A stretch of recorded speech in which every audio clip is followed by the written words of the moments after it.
करे कुर्बानी आतम। प्रणाम सुंदर साथ जी। बोलो श्री प्राणनाथ प्यारे की जय। बोलो श्री सदगुरु महाराज की जय। बोलो श्री राम रतन महाराज श्री प्राणनाथ प्यारे की जय। श्री सदगुरु महाराज की जय।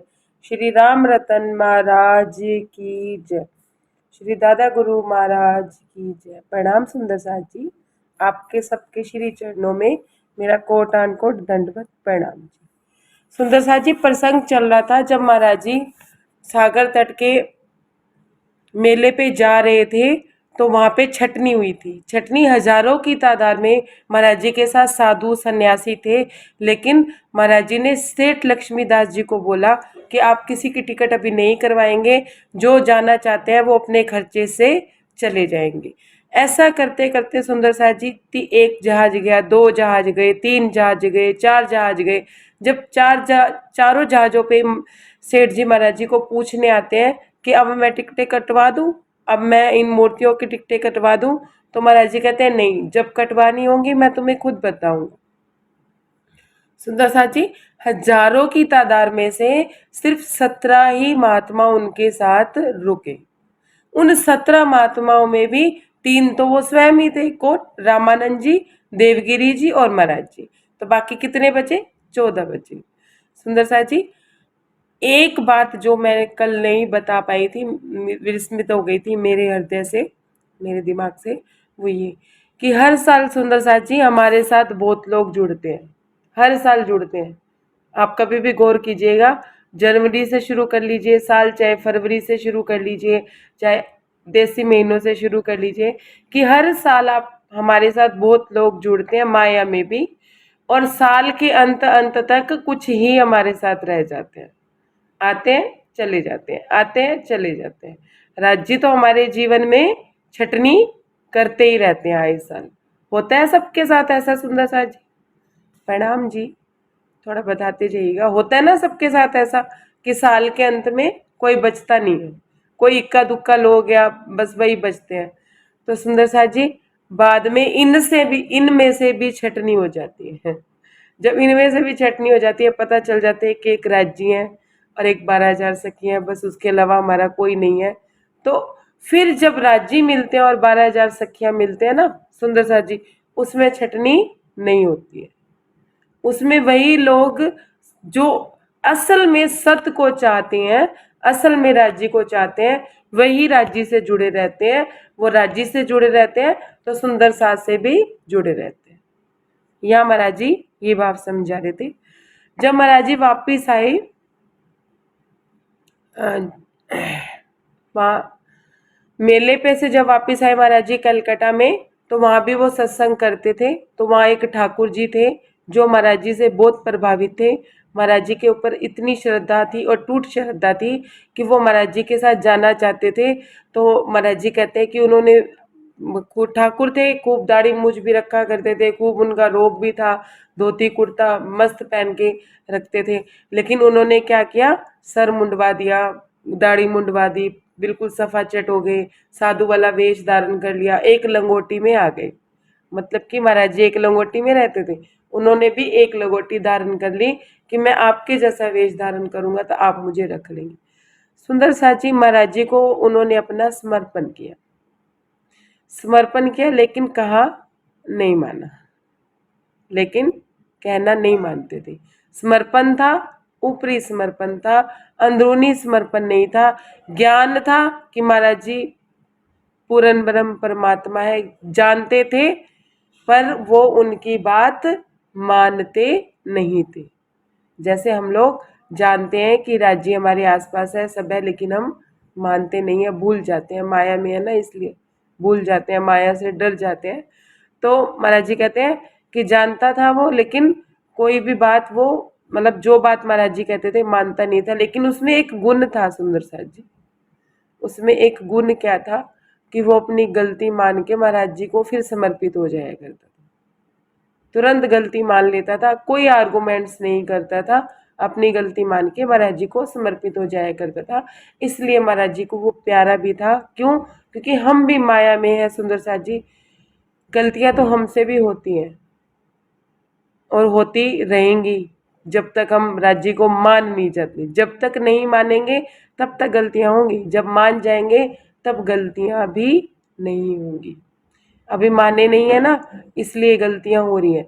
लेकिन क्या करना है सुंदर साथ जी, महाराज जी रास्ता दिखाते हैं कि अगर गलती हो भी जाती है तो उसे स्वीकार करके राज्य को समर्पित कर देनी चाहिए, राज्य के आगे अपना समर्पण कर देना चाहिए। तो राज्य उस गलती में भी, हमारी उस गलती में भी वो सुधार करते हैं सुंदर साथ जी। अब आगे का प्रसंग, महाराज जी को वो हमेशा पूछा करता था कि आप कब जाओगे, आप कब जाओगे। महाराज जी का चहेता था, महाराज जी भी उसको पसंद करते थे, वो भी महाराज जी के प्रति बहुत श्रद्धा रखता था, लेकिन हर वक्त यही पूछा करता था कि आप कब जाओगे, आप कब जाओगे।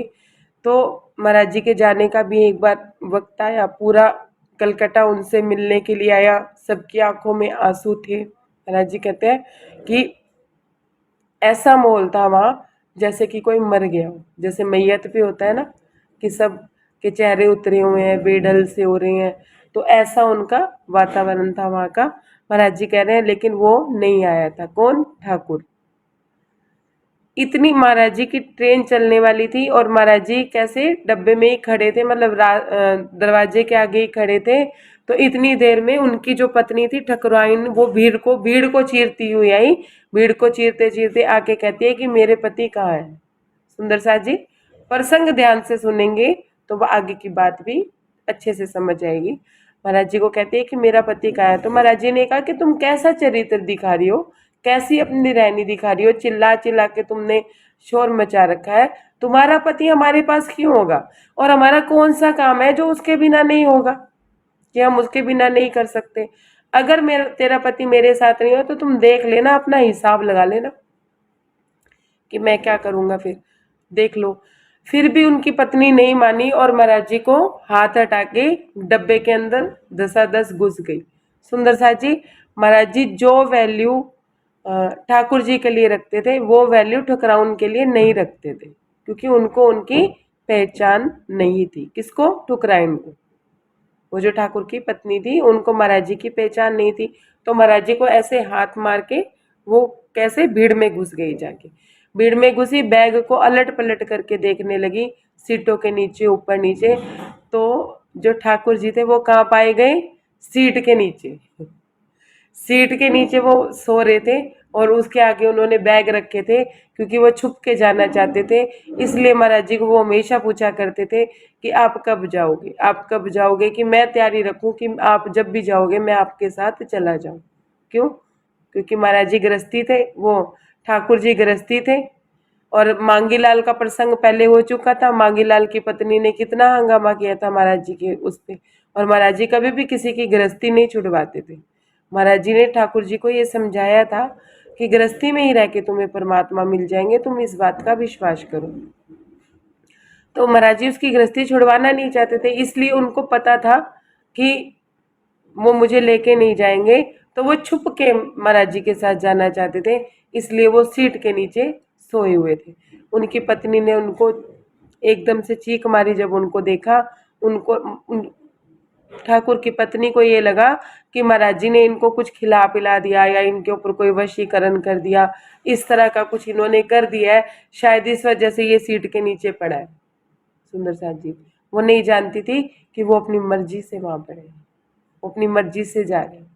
जैसे ही उनको बाहर निकाला, बाहर लेके आए, तो महाराज जी कहते हैं कि मुझे बहुत शर्मिंदगी हुई सबके सामने।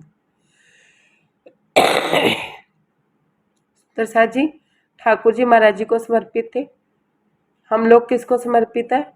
राज जी को। हम कोई ऐसा कार्य करेंगे जो गलत होगा तो किसको शर्मिंदा होना पड़ेगा?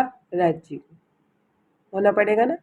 कल मैंने इसका विस्तार से वर्णन किया था, जिन्होंने नहीं सुना हो वो कल की रिकॉर्डिंग सुन लेंगे। तो यहाँ महाराज जी को शर्मिंदगी उठानी पड़ी, तो महाराज जी ने देवगिरी को डांटा। देवगिरी को कहा, हमने कहा जाओ यहाँ से। महाराज जी कहते हैं मैंने कहा जाओ यहाँ से। उन्होंने कहा मैं कहाँ जाऊं, कहाँ चला जाऊं, कोई रास्ता भी तो हो मेरे पास जाने के लिए। Page number 204। मैं दोबारा से कर रही हूँ सुंदर साथ जी। हमने कहा उतर जाओ, बोला कहाँ जाऊं, कहाँ चला जाऊं, तरस खाओ हम पे, मैं चरणों में ही रह जाऊं। महाराज जिसको कहते हैं कि उतर जाओ, वो कहता है मैं कहाँ जाऊं, उतर के मैं जाऊं भी तो मैं कहाँ जाऊं, मैं तो आप मेरे पे तरस खाओ कि मुझे इन्हीं चरणों में पड़ा रहने दो, मैं जाना नहीं चाहता। क्या रखा है इस दुनिया में जो कुछ इन चरणों में, दुखों का भंडार दिखती दुनिया में मत मत ना हमें। महाराज जी कहते हैं, महाराज जी को कहता है कौन, ठाकुर जी कहते हैं कि इस दुनिया में क्या रखा है, कुछ भी नहीं है, जो कुछ है इन चरणों में ही है। ये दुनिया क्या है, दुखों का भंडार है। आप मुझे दुखी मतलब आप मुझे इस दुनिया में मत भेजिए, दया करो मेरे ऊपर नाथ, मुझे धक्का मत दो, मुझे शरण के नाथ चरण की रहने दो, बस रहने दो। महाराज जी से वो गिड़गिड़ाने लगता है, क्या कहता है, दया करो महाराज जी, मुझ पे दया करो, मेरे ऊपर दया करो नाथ, मुझे धक्का मत दो, मुझे अपनी शरण में रखो, बस रहने दो, मुझे इन्हीं चरणों में ही पड़े रहने दो, मैं इस दुनिया को देखना नहीं चाहता। दुनिया प्रभु खाए जाती है, निगल जाएगी सोरो के, हमने बड़े तरीके से समझाया उस बेचारे को। महाराज जी को कहता है कि ये दुनिया मुझे खाए जाती है और निगल भी जाएगी। निगल कैसे जाएगी सुंदर साथ जी, स्वार्थ पूरे करते करते हमारा जीवन ही खत्म हो जाएगा, जीवन खत्म हो जाएगा तो जन्म खत्म हो जाएगा, जन्म खत्म हो जाएगा तो 400 वर्षों से हम निगले ही जा रहे हैं। सुंदर साथ जी अब समझिए, हमने बड़े तरीके से समझाया उस बेचारे को, क्योंकि रेल छूटने वाली थी, उधर रुदन थे औरत के। महाराज जी कहते हैं कि उधर रेल छूटने वाली थी, उधर रुदन थे औरत के, हमने देवगिरी को बोला कुछ निगाहें तिरछी करके। महाराज जी कहते हैं कि रेल छूटने वाली थी, इधर ट्रेन छूटने वाली थी, उधर वो रोए जा रही थी उसकी पत्नी, और हमें भी दुख उपज रहा था मन में। मैंने देवगिरी को इशारा किया कि आप इन्हें नीचे उतारो, तिरछी आंखों से मैंने इशारा किया देवगिरी को कि आप इन्हें नीचे उतारो। देवगिरी इसको उतार दो डब्बे से, डब्बे से एकदम नीचे। देवगिरी ऐसे कामों में बड़े निपुण थे, जा पहुंचे। महाराज जी कहते हैं कि मैंने देवगिरी को इशारा किया कि इन्हें डब्बे से उतारो। महाराज जी कहते हैं देवगिरी जो थे इन कामों में निपुण थे, सक्षम थे, वो कर सकते थे। तो क्या किया उन्होंने, उसे डपट कर कहा एकदम, अब नीचे उतरो वरना हम धक्के देकर करके कर देंगे तू नीचे तुमको। क्या कहते हैं देवगिरी जी उसको कि चलो नीचे उतरो जल्दी से, वरना मैं धक्के देके तुम्हें नीचे उतार दूंगा। छुटकारे के बाद साधु सन्यासी से आकर निपटो, बहुत ही हो चुकी, पहले अपनी औरत से जा निपटो। अब देवगिरी जी क्या कहते हैं कि बाद में आना साधु संत बनने, सन्यासी बनने के लिए बाद में आना, पहले जाके अपनी औरत से निपटो, फिर हमारे साथ साधु सन्यासी बनना। खींच खींच के बड़े जोर से ठाकुर को उसने उतारा, नीचे से भाग भाग कर चढ़ता था बेचारा वह दोबारा। महाराज जी कहते हैं कि बड़ी मुश्किल से देवगिरी जी ने उनको ट्रेन के डब्बे से उतारा। जब उनको उतार दिया तो ठाकुर जी दोबारा दोबारा चढ़ने की कोशिश कर रहे थे, लेकिन वो चढ़ नहीं पा रहे थे और वो बार बार उनको उतार रहे थे। नीचे से भाग भाग कर चढ़ता था दोबारा, रोता था डकरा डकरा कर, मुझे छोड़ के मत जाओ, हाथ जोड़ता हूँ स्वामी, तुम मुझ पे जरा दया खाओ। महाराज जी को क्या कहते हैं महाराज जी कि डकरा डकरा के, रो रो के, जैसे बच्चा उधम करता है ना कि मैं नहीं जाने दूंगा, मतलब इसी तरह का वो उधम करके भी कह रहा है कि प्लीज आप मेरे पे तरस खाओ, कृपया करके आप मेरे पे दया करो, मुझे साथ ले जाओ, मुझे कुछ नहीं चाहिए। सुंदर साथ जी महाराज जी को भी दया आई उस पे। महाराज जी क्या कहते हैं, हमने सत्तावना दी, फिर भाई जल्दी आएंगे, सत्य समझना अब तुमको साथ लिवा ले जाएंगे। महाराज जी इसको तसल्ली देते हैं, क्या कहते हैं कि हम दोबारा आएंगे, चिंता ना मानिए ठाकुर जी, हम दोबारा आएंगे और यकीन मानिए अब की बार हम आपको साथ ले जाएंगे। उससे पहले तुम्हें क्या करना है, जाते जाते एक आदेश करके गए सुंदर सर जी, समझिए। बड़े शौक से साथ हमारे, सुनिए, इंतजाम अब के चक्कर तक अपने घर का कर लेना, बड़े शौक से हमारे अब के फेरे चल लेना। महाराज जी क्या कह रहे हैं कि ठाकुर जी अब की फेरे जब हम आएंगे तब तक तुम्हें क्या करना है, अपने घर का इंतजाम करना है। घर के इंतजाम मतलब इन द सेंस कि अपनी घर गृहस्थी में जो भी समस्याओं से निपटाना है, अपनी पत्नी को समझाना है कि अब मैंने जाना है, जो उनका इंतजाम है, उनका जो स्वार्थ है वो पूरा कर देना। उसके बाद शौक से हमारे साथ चलना, मेरे साथ ही रहना, मैं तुम्हें छोड़ूंगा ही नहीं। जब महाराज जी ने यह आदेश किया सुंदर साथ जी, पहले 2 आदेशों को वो ठुकरा चुका था, है ना। अब की बार वो गलती नहीं करेगा ना। गलती 1 या 2 बार होती है, तीसरी बार कोई गलती होती है तो वो गलती कहलाती है या बेवकूफ़ी कहलाती है। हम एक ही रास्ते पे जा रहे हैं और एक ही जगह पे ठोकर खा के एक दिन गिर गए, फिर दूसरे दिन गिर गए, फिर तीसरे दिन गिरेंगे, तो वो हमारी बेवकूफ़ी है ना कि हमने समझदारी नहीं करी। एक ही जगह पे बार बार थोड़ी ना गिरेंगे। तो महाराज जी कहते हैं कि मैंने उनको कहा कि अब के फेरे जब मैं आऊंगा तो बड़े शौक से मेरे साथ चलना। तुम अब के फेरे तक तुम अपने घर की सारी व्यवस्था कर लेना।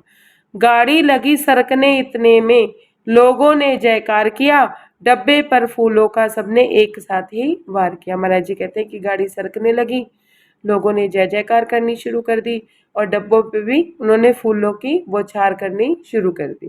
Page number 205। भीगे भीगे डबडबाए से और टपकते नैनों को छोड़े आए रोते स्टेशन पर अपने परवानों को। महाराज जी कहते हैं मैं अपने परवानों को, अपने दुलारों को, अपने जान से प्यारों को डबडबाई आंखों से जैसे ही ट्रेन चलती हुई, उनके नैनों में भी पानी था और मेरे नैनों में भी नीर था। महाराज जी कहते हैं मैं अपने परवानों को छोड़ आया। हृदय विदारक दृश्य देखकर हमको भी रोमांच हुआ, अपने जब छूटे अपने से टुकड़ा हृदय, टुकड़े टुकड़े हृदय हुआ। महाराज जी कहते हैं मेरा भी ये दृश्य देखकर कि वो इतना रो रहे थे, मेरे को भी रोमांच हो रहा था अंदर से, मुझे भी कुछ हो रहा था कि मैं इन्हें छोड़ के क्यों जा रहा हूँ। लेकिन कहते हैं कि वो मेरे अपने थे, मेरा अपना खून थे। सुंदर साथ जी महाराज जी का खून थे, वो महाराज जी का अंग थे संसारिक रूप में नहीं थे। लेकिन महाराज जी यहाँ क्या कह रहे हैं, जब छूट अपने जब छूटे अपने से टुकड़े टुकड़े हृदय हुआ। थी उनमें से ब्रह्मशिष्टियाँ थी जो महाराज जी के साथ थी, 17 लोग बचे थे। उसके अलावा ये जो ठाकुर जी थे महाराज जी पे इतना समर्पित थे, जिन्होंने जान लिया था कि महाराज जी कौन है। तो हम 12,000 का परिवार क्या है, एक ही दिल के टुकड़े हैं। जब अलग अलग होते हैं तो टुकड़े टुकड़े नहीं हो जाता हृदय। तो महाराज जी क्या कहते हैं कि मेरा भी हृदय क्या हुआ, टुकड़े टुकड़े हो गया। राज जी का दिल ही तो है हम। और यहाँ महाराज जी क्या कह रहे हैं कि मेरा हृदय टुकड़े टुकड़े हो गए। सुंदर साथ जी क्या, किसके लिए दिल हृदय टुकड़े टुकड़े होता है, जिनके हृदय का हम टुकड़ा होते हैं, जिनके हृदय में हम बसे होते हैं। जिनके हृदय में हम बसे ही नहीं होते उनके लिए क्या टुकड़े और क्या कोई मायने नहीं रखता। बूंदों सी नदियां बनी, नदियों से सागर भर गए, चोट बिछड़न की लगी ऐसी कि हम भी मर गए। सुंदर साथ जी ध्यान से समझिएगा। जब हम बारिश होती है तो बूंदे टपकती हैं, वही बूंदे जमीन पे आके नदी में परिवर्तित हो जाती है, और नदी जब सागर से मिल जाती है तो सागर हो जाती है।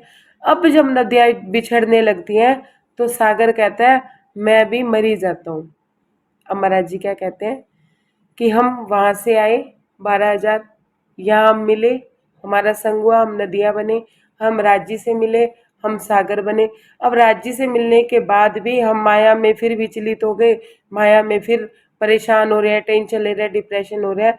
तो राज्य क्या कहते हैं कि बस फिर चोट ऐसी लगती है बिछड़ने की कि राज्य को हमदर्दी से हमदर्दी बनना चाहते हैं ना, कि जब हमने जान लिया मान लिया उसके बावजूद हम माया में टेंशन डिप्रेशन ले रहे हैं। तो राज्य कहते हैं मेरा हृदय क्या होता है, टुकड़े टुकड़े। जब मैं तेरे चेहरे पे देखता हूँ कि तेरे को टेंशन किसकी है, माया की। तेरे को चिंतन किसका है, धन का। तेरे को चिंतन किसका है, रिश्तेदारों का। तो महाराज जी कहते हैं कि मेरा भी हृदय टुक टुक हो जाता है। प्रणाम सुंदर साथ जी, ये प्रसंग यहाँ समाप्त होता है। प्रणाम जी। एक प्रश्न है जो मैं ले रही हूँ और वो इसी प्रसंग के रिलेटेड है, तो मैंने इस प्रश्न को लिया है। प्रश्न मैं दोहराती हूँ, आप सब मुझे बताइएगा कि किस किस का ये प्रश्न। सुंदर साथ जी, जिन सुंदर साथ का ये प्रश्न है उनका प्रश्न ये है कि जब हम राज्य में नहीं लगे हुए थे, मतलब राज्य से जुड़े हुए थे, ऐसा नहीं है कि वाणी हमें बचपन से मिली, बचपन से हमें सदगुरु मतलब जो हमारे गुरु हैं वो भी गुरुजन भी मिले हमें समझाने के लिए, हमारे माता पिता भी हमें वाणी के बारे में समझाते थे जितनी उनमें समझ थी या जितना वो हमें समझा पाते थे।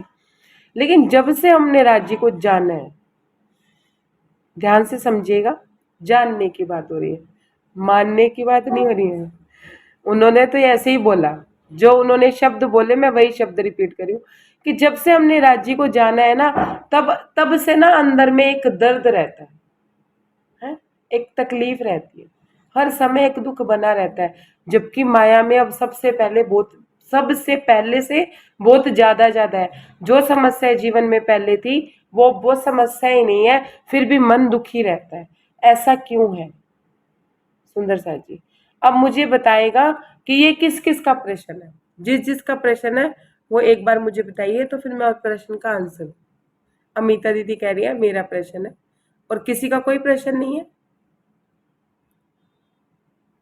ये किस किस का प्रश्न है? हंसा कह रही है मेरा प्रश्न है कि राज्य में लगने के बाद एक तकलीफ बनी रहती है। प्रभा सोनाली दीदी कह रहे हैं कि मेरा प्रश्न है। और किसका प्रश्न है सुंदर साथ जी? बोल के भी बता सकते हैं। बस 4 जनों का ही प्रश्न है, कोई बात नहीं, मैं प्रश्न का आंसर देती हूँ, आप लोगों को भी लाभ होगा। प्रणाम जी। सुंदर साथ जी, मैंने एक बार एक चीज समझाई थी, अगर आप लोगों को थोड़ा सा ध्यान हो एक बैठक में, ये पेपर पेन लेके समझा रही हूँ क्योंकि मेरे ना वो उससे समझ नहीं आया था, जब मैंने हाथ पे समझाई थी तो समझ नहीं पाए। और एक बार बैठक में ये भी प्रसंग चला था काल चक्र कि एक ये दुनिया क्या है, गोल चक्कर की तरह है, ठीक है, वो भी बात हुई थी। अब उससे एग्जिट करनी है, परमात्मा की तरफ जाना है। समझिए, ये है, हम शुरू से ही लेते हैं, ये है हम। बिंदु दिख रहा है? बिंदु दिख रहा है? ये है ब्रह्मांड जहां हम आए हैं, ठीक है। ये 14 लोक ब्रह्मांड मान लीजिए बस, नहीं तो आप मृत्यु लोक भी मान सकते हैं। इससे बाहर क्या है? ये राज्य, ठीक है। अब समझिए,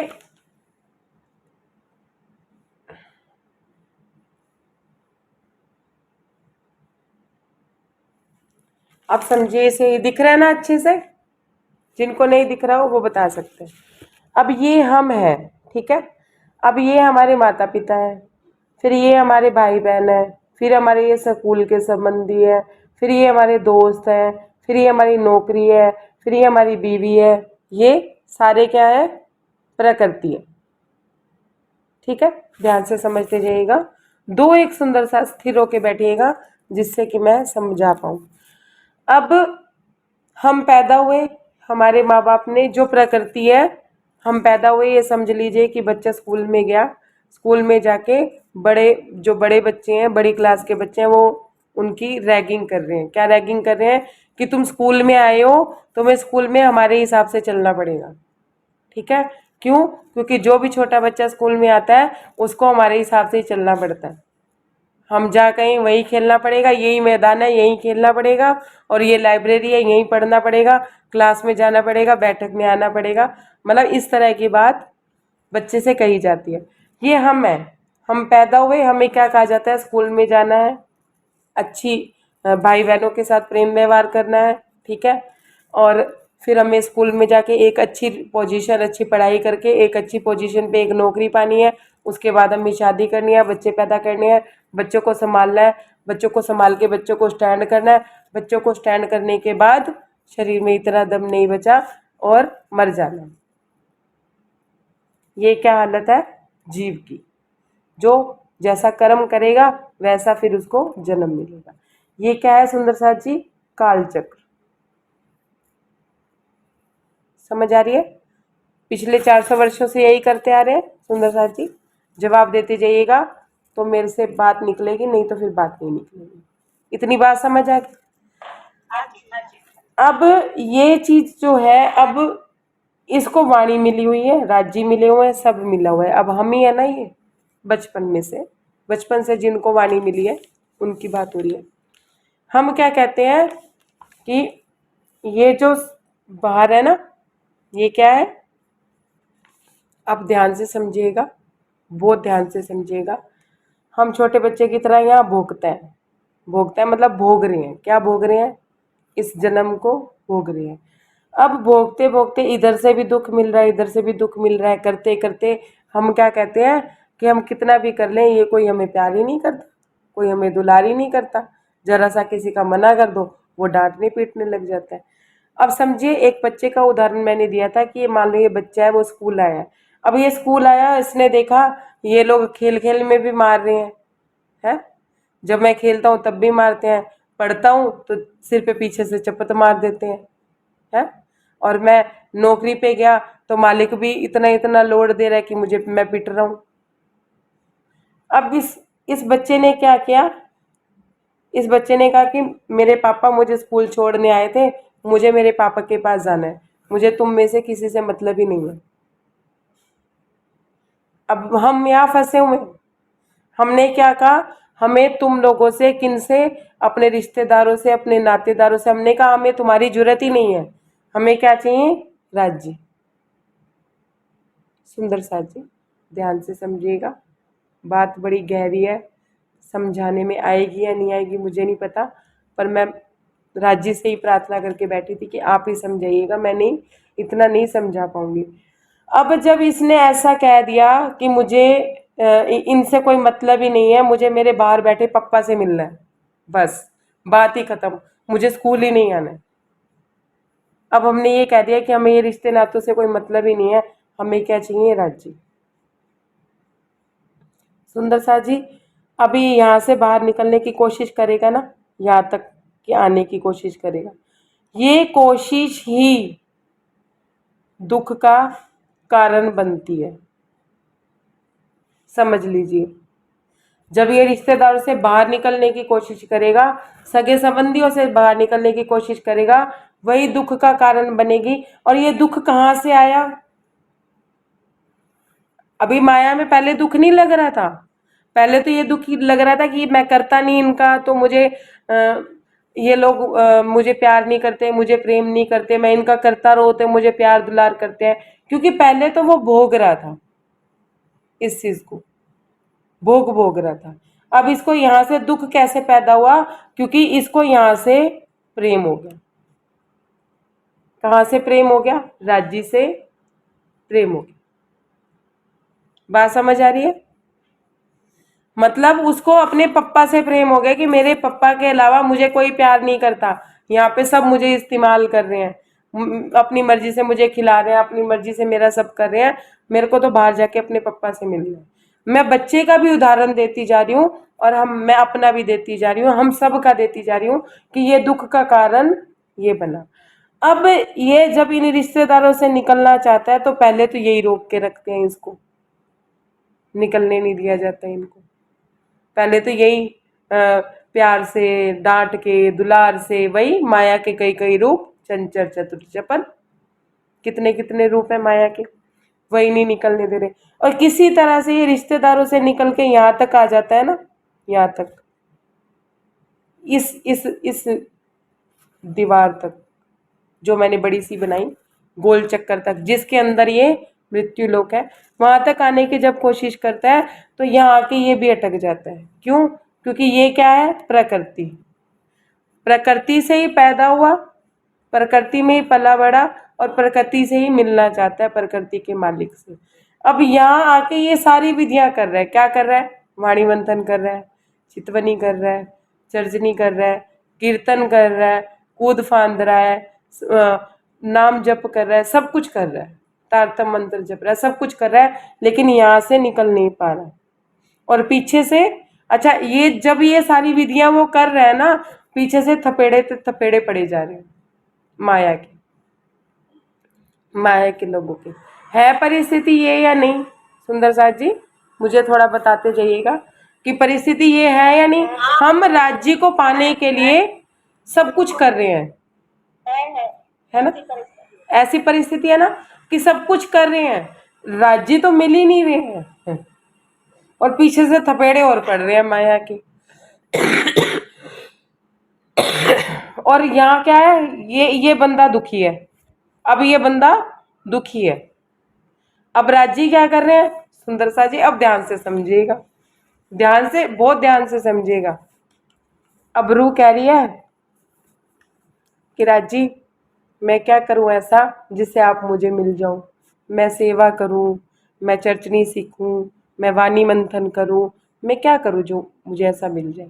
अब जैसे जैसे ये राजी इसके आगे ऑफर रखते हैं, इसके आगे अब गुचड़ा मुचड़ा हो गया सारा, समझ नहीं आ रहा हो तो मैं दोबारा बना देती हूँ, ठीक है। अब इसके आगे राज्य ऑफर रख रहे हैं, तू सेवा करना चाहती है, ये ले धन, धन की सेवा कर। तन से सेवा करना चाहती है, ये ले तन, तन तेरा स्वस्थ रहेगा, जितनी सेवा करेगी उतनी स्वस्थ रहेगी। ये माया की बात नहीं हो रही, माया में तुझे कुछ चाहिए, ये ले, तेरा बच्चा स्टैंड हो जाए, हो गया, ये हो गया, वो हो गया। लेकिन पप्पा कह रहे हैं, पप्पा क्या कह रहे हैं कि बेटा पेन ले ले, पेंसिल ले ले, हाई फाई यूनिफॉर्म ले ले, तू घड़ी पहन ले सोने की, जो मर्जी कर ले, लेकिन पढ़ ले, लेकिन वहां रह, इसके अंदर रह। सुंदर साथ जी, चाहना मत कर बाहर आने की। जहां हम राज्य की चाहना करते हैं, राज्य हमें बहुत सारी चीजें, वस्तुएं देते हैं। कैसे देते हैं सुंदर साथ जी, ध्यान से समझिएगा। यहाँ मैं वाणी को जोड़ती हूँ यहाँ से, क्योंकि हमारी वाणी जो है जागृति का ज्ञान है, तो मैं आपको जागृति की तरफ लेके जाती हूँ। जब हम परम धाम में थे, जब हमने खेल देखने की इच्छा करी थी, तो महाराज जी क्या, राज जी क्या कहते थे कि तुमने कुछ देखना है, पुखराज पहाड़ देखना है, या तुमने होज कोसा देखना है, या तुम्हें पुखराज पहाड़ की तलहटी देखनी है, कोई झरोखा देखना है, कुछ भी देखना है, वो इच्छा तुम मुझसे करो, लेकिन तुम शर ब्रह्मांड को देखने की इच्छा ना करो, तुम खेल देखने की इच्छा को त्याग दो। वाणी से सब जानते हैं, वाणी मंथन सब ने किया हुआ है ना, जानते हैं सब, जानते हैं, लेकिन हम नहीं माने। हमने कहा नहीं नहीं, हमें तो खेल ही देखना है। आप ही ने पहले इच्छा उपजाई है और आप ही अब दिखाओगे, पहले तो इच्छा उपजा देते हो, अब आप कह रहे हो कि मैंने दिखाना नहीं, अब आप हमें बेकार हो। फिर महाराज जी हमें प्यार से समझाते हैं कि वो खेल बहुत बुरा है, वहाँ पे पापी लोग हैं, वहाँ पे स्वार्थ है, वहाँ पे ये है। तो हम क्या कहते हैं रुए, क्या पापी हाथी होते हैं? मतलब कि वो परम धाम के हाथी से कंपैरिजन करेंगे। राजी कहते हैं नहीं नहीं, वो हाथी नहीं होते हैं, तुम मुझे को मैं यहाँ का जानवर दिखाता हूँ, वहाँ का पापी जानवर ना देखो, आप राक्षस वाले लोग ना देखो, यहाँ तुम कहोगे ना, मैं जोन सा जानवर कहोगे मैं वो जानवर दिखा दूंगा, जो चीज तुम कहोगे वो मैं तुम्हें दिखा दूंगा। सुंदर साथ जी, हमने सुख की चाहना को स्थगित किया था उस समय, हमने कहा हमें कुछ देखना ही नहीं है, हमने परम धाम के 25 पक्ष देखने ही नहीं है, हमने कुछ नहीं देखना, हमने सिर्फ आपकी नजरों में खेल देखना है, हमें तो खेल दिखाइए। सुंदर सा जी, जिसने वाणी मंथन किया है, ये प्रसंग था। हमने सारी चाहनाएं हटा के एक खेल मांगा था या नहीं मांगा था, किस किस को ध्यान है? मांगा था। अब यहाँ पे राजी क्या कर रहे हैं, ऑफर पे ऑफर दे रहे हैं, सेवा करेगी पैसा दूं, वाणी मंथन करेगी वाणी दूं। अच्छा देखो, चौपाइयां समझ नहीं आ रही, वो समझाऊं? क्या समझना है तुझे, क्या करना चाहती है? चितवन करना चाहती है, परम धाम दिखाऊं? दिखाते नहीं है राजी, दिखाते हैं। सब लोग वाणी मंथन कर रहे हैं, चितवनी कर रहे हैं, चर्च नहीं सीख रहे हैं, परम धाम का कण भी दिखता है, दिखता है सुंदर साथ जी? नहीं दिखता, नहीं दिखता। महाराज जी राजी ऑफरे रखते हैं। जिस दिन हमने, अब मुझे बताइए, राज्य से परम धाम है या परम धाम है तो राज्य है? राज्य से परमधाम है। जिस दिन हम चाहना कर लेंगे कि राज्य आपके परम धाम के 25 पक्ष भी देख के क्या करेंगे, अगर हमने आपको नहीं देखा तो, अगर हमने आपके चरणों को नहीं देखा तो क्या करेंगे परम धाम के 25 पक्ष, अगर राज्य ना मिले तो? सुंदर साथ जी देख पाएंगे? नहीं। अब थोड़ा जवाब देते जाइएगा, फिर आगे की बात बढ़ाएंगे। अब कहाँ थी मैं? हमें ये जो माया की जितनी भी चाहनाएं हैं, इनको हटा के जब हम एक चाहना कर लेंगे, एक जिद कर लेंगे, तब हमें राज्य मिलेंगे। जब परम धाम की सारी चाहनाएं हटा के हमने खेल देखा, तो अब हमें माया की सारी चाहनाएं हटा के राज्य को देखना है। इतनी बात समझ आ गई? इतनी बात समझ आ गई? अब समझिए, अब ये हमारा शरीर है ना, ये मैं हूं। मैं किससे जुड़ी है? शरीर से। अब मैं शरीर से जुड़ी है, तो ये जो आसपास वाले थे, ये जो आसपास थे, जो माता पिता थे, जो नौकरी वाले थे, ये कौन थे? ये भी मैं ही थे। सुंदर सा जी ध्यान से समझिएगा, ये कौन थे? ये भी मैं ही थे। मैं ही थे ना? नहीं समझे? अगर बात ना समझ आ रही हो तो प्रश्न पूछ लीजिएगा। वो भी तो मैं ही थे। वो कौन सा परमात्मा थे? वो भी तो मैं ही थे। अब ये मैं इन मैं को समझ गया। कैसे समझ गया? अब ये जो मैं थी, हम इन मैं को समझ गए, रिश्ते नातों को, कि ये भी परमात्मा नहीं है, ये भी मैं ही है, हमारे जैसे एक शरीर ही है, हम भी इनके शरीर से ही जुड़े हैं, है? अब इसको ये समझ आ गया कि जब ये लोग मैं थे, मैं भी मैं हूं, मैं भी नहीं और ये भी नहीं है। अब वो कैसे नहीं है? वो कैसे नहीं है? किसी की इनमें से किसी एक की डेथ हो गई, ठीक है, वो हमारे लिए सपना हो गई, और जब हम मर जाएंगे तो हम इनके लिए सपना हो जाएंगे। तो ना तो हमारा कोई, हमारे शरीर का कोई अस्तित्व है, और ना ही इन लोगों के शरीरों का कोई अस्तित्व है। समझ आ रही है बात? प्रणाम जी। उसका जो प्राथमिक भेद जो आपने समझाया, वो जो उसको थोड़ा बहुत दिल में उतरा, वो समझ में आया थोड़ा बहुत हमें। आप मतलब कि हम प्रतिभा दी आप म्यूट कर लीजिए प्लीज। प्रतिभा दी आप म्यूट कीजिए। हाँ आप बोलो प्रभा, क्या कह रहे थे? दीदी हम ये कह रहे थे कि जैसे आप जो कह रही थी कि माया हमें चारों तरफ से घेर के रखा है, हम ये कर ले, हम वो कर ले, हम ये कर ले, हम तो सबके पीछे पीछे भागते हैं, लेकिन जो हमें, जिससे हमें प्रेम करना है, जो हमें इश्क देगा, हम उसकी तरफ हम देखते नहीं है।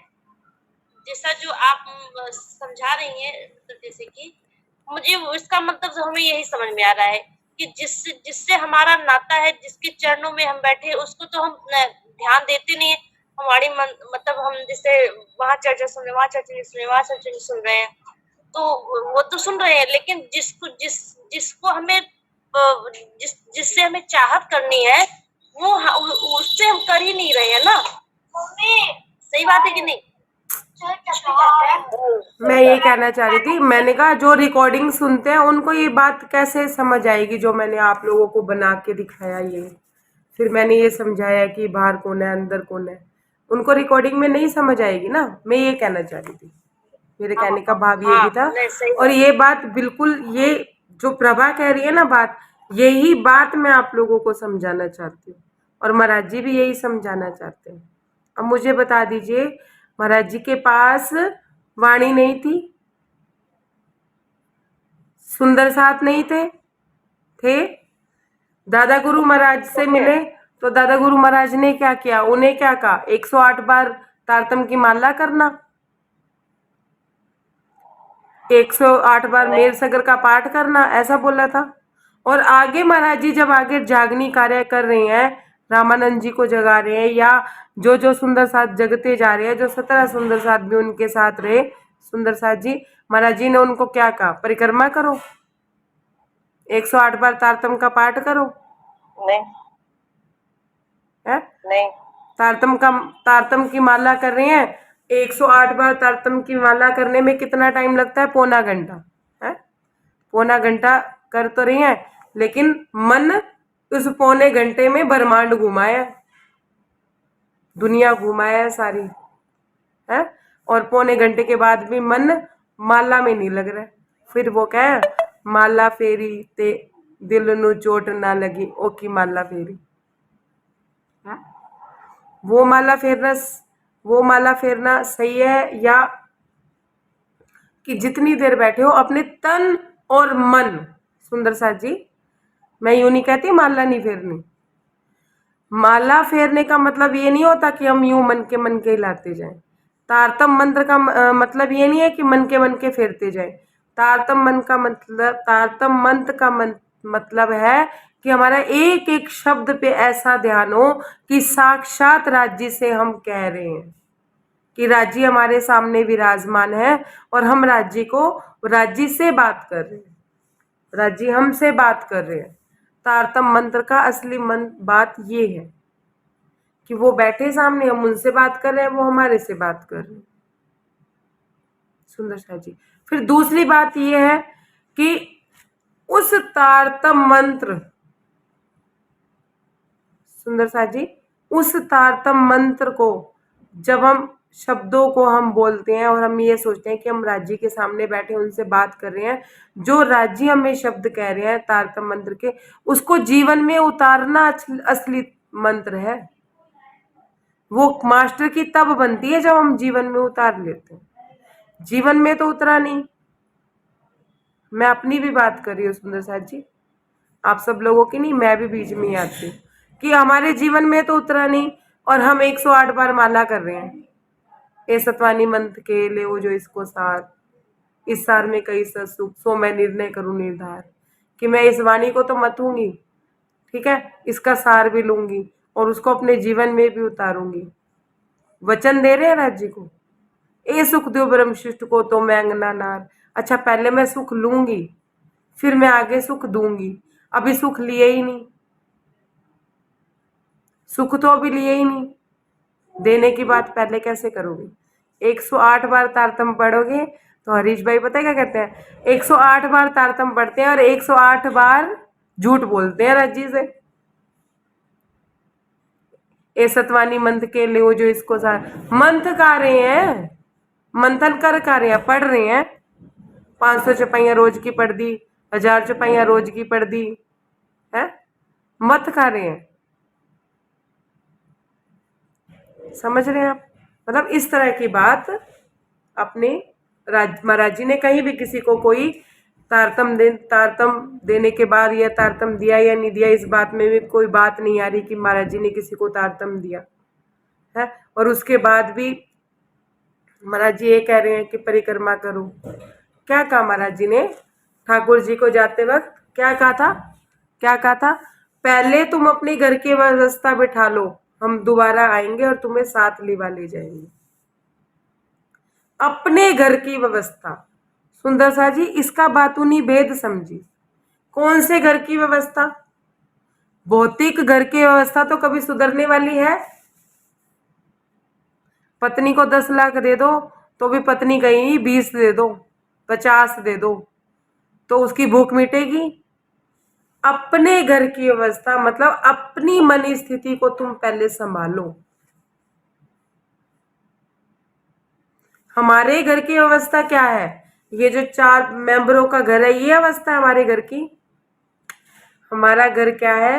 अंदर वाला घर, उसकी मन स्थिति, उनकी मन स्थिति को हमें अपनी मन स्थिति को संभालना है। सुंदर सा जी, अपने मन और तन में कॉम्बिनेशन बिठाना है कि अगर हम बैठक में है तो बैठक में, अगर हम कहीं या वहीं पे, वहां पे भी अगर हमने इस ब्रह्मांड में बैठ के अपने तन और मन में अगर हमने कॉम्बिनेशन बिठा लिया तो असल में हमारे तन कहाँ बैठे हैं, कहाँ बैठे हैं? मूल मिलावे में। कहाँ बैठे हैं? राज्य के चरणों में। जब हमें ये सुध आ जाएगी कि हम राज्य के चरणों में बैठे हैं तो मन ऑटोमेटिकली, दिल भी वहां चला जाएगा। सुंदर सा जी, प्रारंभिक अवस्था में, प्रारंभिक रूप में जब बच्चे को क्या दी जाती है? कच्ची पेंसिल, कि तू बना और मिटा, कॉपियां नहीं खराब करनी। तो बच्चा क्या करता है? गोल गोल कुछ बनाएगा, काला पीला कुछ बनाएगा, चल जाता है। और जब बच्चे ने बड़ी पढ़ाई कर ली, 10वीं 11वीं की पढ़ाई कर ली या 6ठी 7वीं की पढ़ाई कर ली, उसके बाद बच्चा गोल गोल बनाएगा तो पीछे से क्या आएगी? चपत आएगी ना पीछे से। ये क्या कर रहा है? कॉपियां काली कर रहा है। तब जब बच्चा बड़ी क्लास में चला जाता है ना तो सुंदर सा जी उसे भी पेन पकड़ा दिया जाता है कि वो अपनी गलतियों का सुधार नहीं कर सकता। और तो सुंदर सा जी हमें वाणी कब मिलती है? जब हम प्रारंभिक अवस्था को पार कर जाते हैं। किस अवस्था को? जब हम समझ जाते हैं कि मैं भी मैं हूं और ये जो मेरे आसपास है वो भी मैं है, ये जो रिश्ते नाते हैं ये हमारे हैं ही नहीं। जब ये समझ जाते हैं तब हमें ज्ञान आता है, तब हमें वाणी मिलती है, तब हमें राज्य अपनी सुध देते हैं। अब इसके बाद अब हमने जान लिया, हमने पहचान लिया कि राज्य के अलावा हमारा कोई नहीं है। अब इसके बाद भी रूह अगर कर रही है टेंशन, डिप्रेशन, चिंता और रिश्तेदारों की चिंता और अपनी नौकरी की चिंता और अपने खाने पीने की चिंता, तो क्या आती है पीछे से?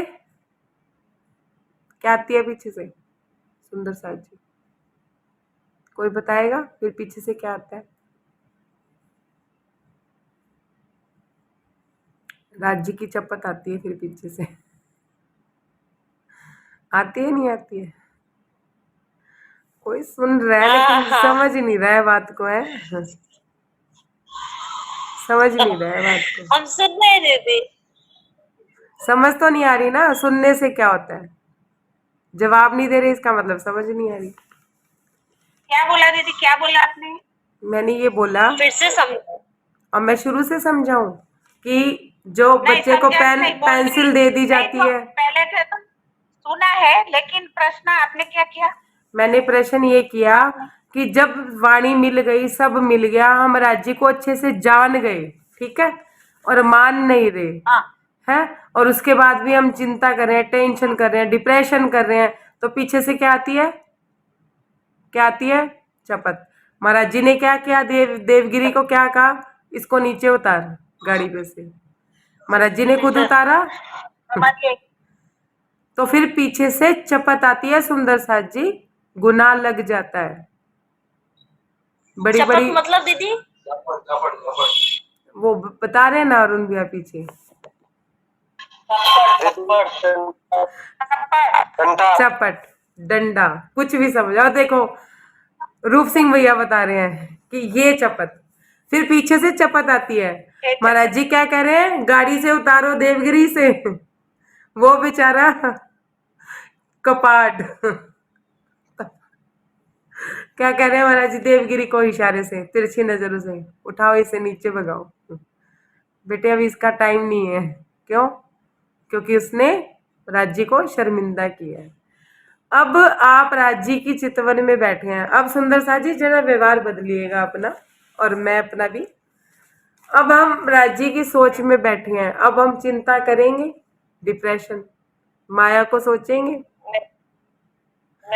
अब हमारे माथे पे शिकन किसकी आएगी? अब हमारे माथे पे शिकन किसकी आएगी? राज्य तुझे तुम नहीं दिख रहे इसलिए। परम धाम के 25 पक्षों के लिए आएगी या राज्य के लिए आएंगी? राज्य के लिए आएंगी। अब महाराज जी की विदक से पता चला, कुछ रास्ता मिला सुंदर साथ जी या महाराज जी? बहुत मिला। बोलो। दीदी कहती तो है लेकिन होता नहीं है ऐसा। जब तक नहीं होएगा तब तक चपत खाते रहो फिर। पहले माया के लोगों की खा रहे थे, राज्य में जाना है, ठीक है। माया के लोगों ने मारा खूब, हम अपनी क्रियाएं करते रहे, चर्चनी चितवनी वाणी मंथन है, और सब जान लिया जब वाणी से ज्ञान हो गया कि मैं हूं ही नहीं। ज्ञानी ने कहा मैं हूं ही नहीं। ज्ञान से हमें पता चल गया कि हम है ही नहीं, ये खेल कबूतर खावंद है, सपने में है। और उसके बाद नहीं मान रहे हो तो चपत खाओ, फिर जन्म खराब हो जाएगा। अब राज्य की चपत खाओ, फिर होगा क्या, जन्म खराब होगा। सुंदर सा जी, जाना क्या है, जैसे 400 वर्षों से जन्म ले रहे हैं वैसे अब लेंगे, ठीक है। आगे की बात कल समझाऊं, किसी का कोई प्रश्न है, या आगे की बात आज समझाऊं, जैसे आप लोगों का हुक्म हो। क्योंकि इतनी बात समझ लीजिए, जो जरूरी थी वो मैंने आप लोगों को समझा दी कि ये हम है, ये काल चक्र है, इस काल चक्र में ही हमें एग्जिट मारनी है, बाहर निकलना है इस काल, हमें इसी काल चक्र से बाहर, इस काल चक्र से हमें बाहर निकलना है। मतलब काल चक्र क्या है, एक तरह से देख लीजिए कि अपने अपने शहरों में गोल सर्कल होता है ना, और उसकी चारों तरफ रास्ते होते हैं ना, गोल चक्कर के चारों तरफ रास्ते होते हैं ना। हम उस गोल चक्कर के ऊपर ही घूमते रहेंगे तो हम बाहर निकल पाएंगे? कोई रास्ता, किसी रास्ते में तो हमें एग्जिट करना होगा ना उस गोल चक्कर से। तो ये काल चक्र है, और हमें यहाँ से एग्जिट मारनी है, कहाँ, राज्य की तरफ। अब राज्य की तरफ एग्जिट मारोगे तो ये जो चारों रास्ते हैं ये क्या करेंगे, थपेड़े मारेंगे। पत्नी कहेगी मेरी तरफ आ जाओ, बच्चे कहेंगे नहीं नहीं मेरी तरफ आओ, नौकरी कहेगी नहीं नहीं मेरी तरफ आओ। तो ये थपेड़े हमने पहले किसके खाए, माया के। अब हमें वाणी मिली, ज्ञान हुआ कि हम कुछ है ही नहीं, और ये भी कुछ नहीं। अब हम ये बात जान रहे हैं पर मान नहीं रहे हैं। फिर महाराज जी क्या कहेंगे देवगिरी जी को, गाड़ी से उतारो इनको नीचे, फिर वो धक्के मार के निकालेगा। फिर हम रो रो के डकारेंगे कि हमें राज्य आप मिल जाओ, महाराज जी हमें ले चलो, है। फिर राज्य क्या कहेंगे, नहीं नहीं हम अगली बार आएंगे, तुम्हें पक्का लेके जाएंगे, तुम अपने घर की स्थिति को संभाल लेना तब तक। सुंदर साथ जी, बात समझ आ रही है? सही बात, समझ में आ रही है। फिर डकारने से भी कुछ नहीं होगा, रोने से भी कुछ नहीं होगा, कलपने से भी कुछ नहीं होगा, जब तक हम उनके वचनों पे नहीं चलेंगे। ए सतवानी मंथ के लेऊ जो इसको सार, इस सार में कई सत सुख, सो मैं निर्णय करूं निर्धार। यहाँ पे तारतम की ये चौपाई सार्थक होती है। सुंदर सा जी, 2 बार महाराज जी की बात को उसने नकारा, और दूसरी बार जब महाराज जी शर्मिंदा हुए, हम कोई ऐसा भी कार्य जो हम करते हैं तो महाराज जी को, राज्य को हमारी वजह से शर्मिंदगी होती है, तो समझ लीजिए कि हमें ऐसा कार्य नहीं करना है, और हम हर दिन करते हैं। सुंदर साथ जी, मैं ऐसा समझती हूँ जिन सुंदर साथ ने शुरू से अभी तक सुनी है उनकी मन स्थिति तो जरूर बदली होगी। ऐसा नहीं है, ऐसा अब मैं ऐसा नहीं कह सकती, पहले मैं कह सकती थी कि हम माया में, क्योंकि मैं बीतक के साथ साथ चल रही थी। जो बीतक के साथ साथ चल रहे हैं ना, उनकी मन स्थिति अब वो पहले जैसी नहीं है जैसी इस बीतक को सुनने से पहले थी। अब चेहरे पे माया की टेंशन आ भी जाती होगी ना, तो अंदर से चेतना भी जाग जाती होगी कि नहीं नहीं माया के लिए टेंशन नहीं लेनी, ये राज्य नहीं दिख रहे ना, मेरी नजर राज्य में नहीं है, इसलिए मुझे टेंशन हो रही है। सुंदर सा जी, सूत्र बताती हूँ, सूत्र समझ लीजिए, एक लाइन में बता देती हूँ, समझ आ जाए तो ठीक है, नहीं तो डिटेल में भी बता दूंगी, क्योंकि मैं आगे का प्रसंग अभी नहीं लूंगी, मुझे ये प्रसंग अभी पूरा करना है, ये अभी पूरा हुआ नहीं है, ठीक है। सूत्र ये है कि अगर मन में चिंता है, टेंशन है, डिप्रेशन है, किसी चीज को लेके भय है, इसका मतलब नजर माया पे है। समझ आई बात? इसका मतलब नजर किस पे है? हाँ, माया पे है। माया। कहीं ना कहीं सूक्ष्म में माया चाहिए, कहीं ना कहीं माया चल रही है मन में, हृदय में माया चल रही है सुंदर साथ जी। कहीं ना कहीं कुछ ना कुछ माया प्रभावित हमें कर रही है। ठीक है, अब दूसरी तरफ ले लो, माया अब आनंद है। एक अजीब सी खुमारी छाई हुई है। महाराज जी कहते होते थे कि मेरी आंखें नहीं खुला करती थी, मैं जबरदस्ती खोलता था। मतलब एक खुमारी चढ़ी हुई है, ऐसा लग रहा है हम नशे में हैं, काम कर भी रहे हैं और हमें पता भी नहीं है कि हम काम कर रहे हैं, और काम हुए भी जा रहा है और काम हो भी बेहतर रहा है? खुमारी चढ़ी हुई है, एक अंदर से एक अजीब ही आनंद की अनुभूति है, एक अजीब सी प्रेम की, मिलन की प्यास है। सुंदर साथ जी, छोटी छोटी घटनाओं से, अपने आसपास की छोटी छोटी घटनाओं से समझ लीजिए तो समझिएगा नजर राज्य पे। नहीं फर्क पड़ रहा कोई क्या कह रहा है, अरे यार जा, कौन अपनी मस्ती छोड़े, कौन तेरे साथ मत्था मारे, छोड़। बोलना है बोलता जा, किस में बनना है? सहने वालों में बनना है, सहना है। हमें ही बेचारा बनना है। हम बेचारे होंगे तो राज्य में प्यार करने आएंगे। दो बच्चे लड़ते हैं ना, दो बच्चे जब आपस में लड़ते हैं तो एक बच्चा जो पिट जाता है ना माँ के भरोसे पे कि माँ अपने आप देख लेगी, उसको माँ ज्यादा प्यार करती है। करती है या नहीं करती है कि ये मेरा लाडला बेटा है, मैंने इसको बोला था तूने नहीं मारना, चाहे वो तुझे कितना भी मारे, तो वो गोदी में बिठा के उसको लाड भी करेगी। और दूसरे वाले को क्या मिलेगा? थप्पड़। मिलता है या नहीं मिलता? मिलता है। अच्छा, माँ का विश्वास किसके प्रति ज्यादा बढ़ता है? जो माँ का कहना मानता है और पिट जाता है कि ये मेरा बच्चा है, ये मेरा कहना मानता है, और जो पीट देता है उसके प्रति माँ का गुस्सा बढ़ता है, प्यार बढ़ता है? सुंदर साथ जी, क्या बढ़ता है? जल्दी जल्दी बताते जाइए कि जो बच्चा पीट देता है उसके प्रति माँ का गुस्सा बढ़ता है या प्यार बढ़ता है? गुस्सा बढ़ता है। गुस्सा बढ़ता है। तो सुंदर साथ जी, हमें राज्य की मस्ती में मस्त रहना है। कौन कितने थपेड़े मार लेगा, वो भी है ही नहीं, हम भी है ही नहीं। समझ आ रही है बात? ये है ज्ञान की बात, जब हमें वाणी से ज्ञान होता है। किस लिए वाणी मंथन करने के लिए कहा जाता है? इसलिए वाणी मंथन करने के लिए कहा जाता है कि हम उस महाराज जी ने, हमारे जो क्या कहते हैं, धनी देवचंद्र जी ने तारतम उतारा 2-1 चौपाई, और महाराज ठाकुर इंद्रावती जी ने उस तारतम को, राज्य ने उस तारतम को पूरा किया। हमारे इस तारतम मंत्र को मास्टर की क्यों कहा जाता है? कि पूरी वाणी का जो सार है ना, वो किस में है? तारतम मंत्र में। तारतम मंत्र की सार्थकता को करने के लिए राज्य ने अपनी, मतलब अपनी बीतक, महाराज ठाकुर की और धनीदेव चंद्र जी की बीतक को उसमें एंटर करके अपने अनुभवों से एक एक बात समझाई।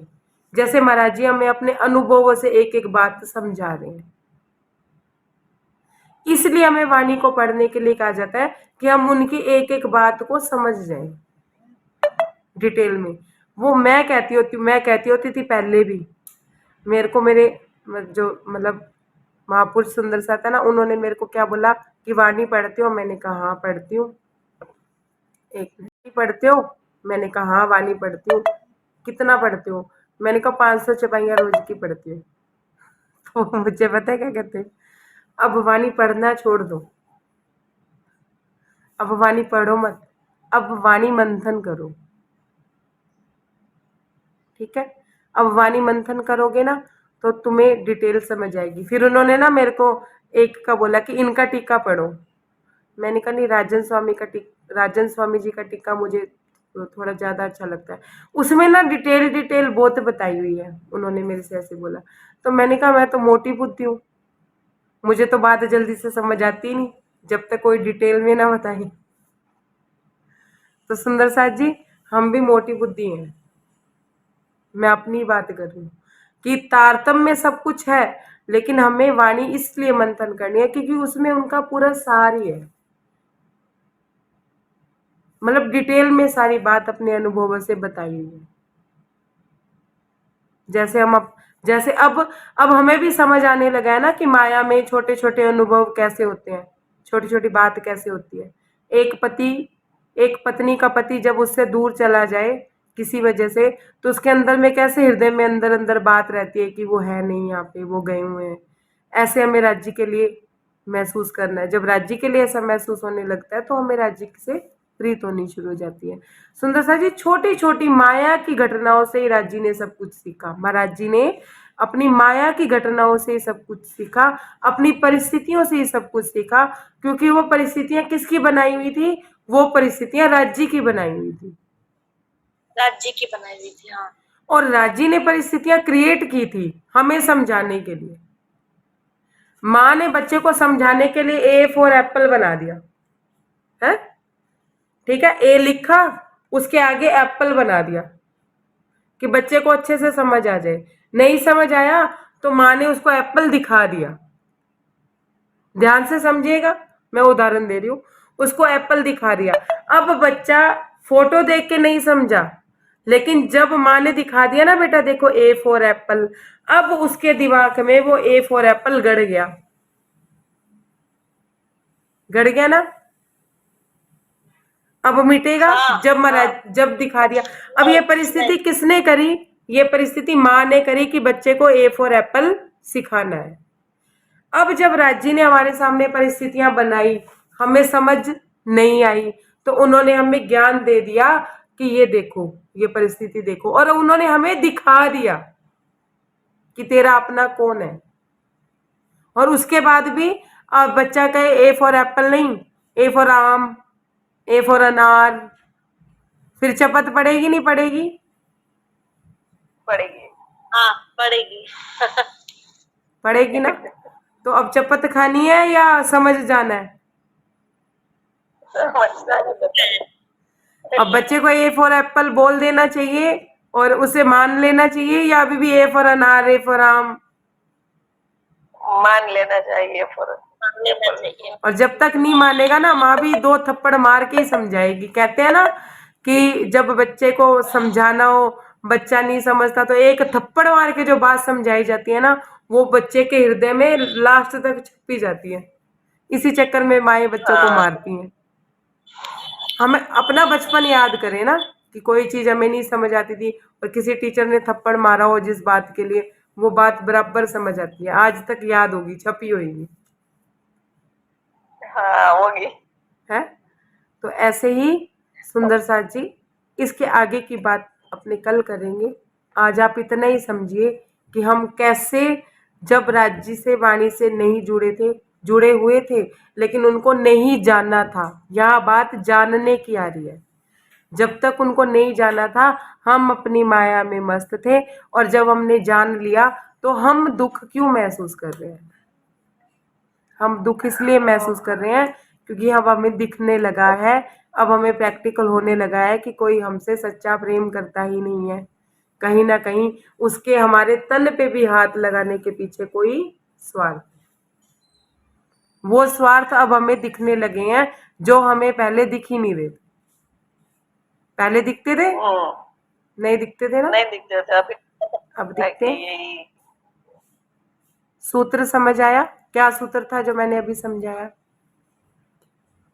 कोई बताएगा कि अभी मैंने क्या सूत्र समझाया? कि एक सूत्र समझाया था एक लाइन में, क्या सूत्र था? कोई बताएगा?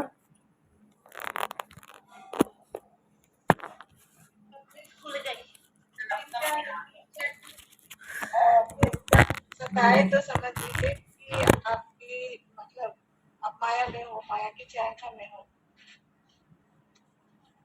और जब हम ये सब चीजों से दूर हो जाए, सिर्फ राज्य के बारे में सोचे विचारे, हर पल उन्हीं में मगन रहे तो समझ लेना चाहिए कि आप राज्य में हैं। प्रणाम जी। प्रणाम जी। प्रभा तुम्हें तो सच में थप्पड़ पड़ना ही चाहिए, तो मेरे सामने होती ना मैं लगा ही देती, सच्ची में ही लगा देती। ऐसे नहीं गुरुजन जो हमारे बड़े महापुरुष होते हैं थप्पड़ लगा भी दिया करते हैं। दीदी लगाना तब पड़ा। नहीं तुम्हें जरूरत है थप्पड़ की, वाकई में मोटी बुद्धि हो। एक लाइन में सूत्र समझाया था सुंदर साथ जी, जो अमिता दीदी ने रिपीट किया, मैं दोबारा रिपीट कर रही हूँ कि जब चिंता हो, टेंशन हो, डिप्रेशन हो, इसका मतलब हम माया में है, हमें माया चाहिए, माया की कोई वस्तु हमें चाहिए और हम छोड़ नहीं पा रहे उसका मोह। हम मोह में है, हम प्रेम में है, ठीक है, और हमें वो चीज चाहिए, या ईर्ष्या में है, या द्वेष में है, या लोभ में है, लालच में है, कहीं ना कहीं कोई बात है जो हमें माया में परेशान कर रही है, इसीलिए हम चिंता में है, टेंशन में है, डिप्रेशन में है। समझ आ गया? पहली सूत्र की पहली लाइन समझ आ गई सुंदर साथ जी? उस हाँ या ना में जवाब दो प्रभा। बात समझ आई? हाँ, बात समझ में आई, लेकिन रिकॉर्डिंग कर देना। हाँ तुम 10 बार सुन लेना और अपनी इस भेजे में बिठा लेना। यहाँ नहीं बिठाना, यहाँ बिठा ठीक लेना, है, ठीक है?